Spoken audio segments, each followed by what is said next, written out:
Hi guys, I'm reflecting on Mark's Gospel, chapter 2, verses 23 to 28. One Sabbath, Jesus and his disciples were walking through some wheat fields. His disciples were picking grains of wheat as they went along. Some Pharisees asked Jesus, "Why are your disciples picking grains on the Sabbath? They aren't supposed to do that." Jesus answered, "Haven't you read what David did when he and his followers were hungry and in need?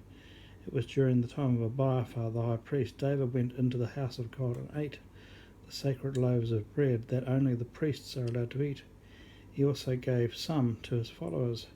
Jesus finished by saying, "People were not made for the good of the Sabbath was made for the good of people.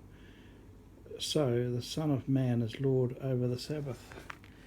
I guess that here Jesus is stressing a couple of things really, that human need, as in hunger, takes priority over the religious observations that the Pharisees think that one should do to keep the Sabbath correctly. But he also says that the Sabbath was made for people, not people for the Sabbath. So it means that it was a day of rest. It was for people's own good under the old covenant. It was not supposed to be a religious observation. It was supposed to be a day of rest and recreation, if you like. But the religious people had turned it into something that it was never intended to be.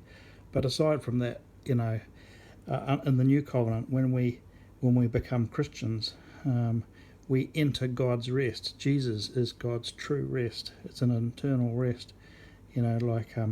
If you have Jesus living inside you, and you are abiding in him, you are at rest. You can give all your burdens to him. When you stress and worry, you can give it to him, and he will carry the weight that you can't carry.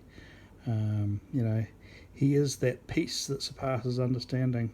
It doesn't matter what's going on around us. The voice of fear is not the voice of God.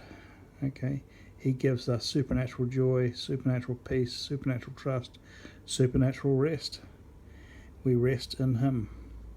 And so if you're finding yourself stressed and anxious, just give your life to Jesus.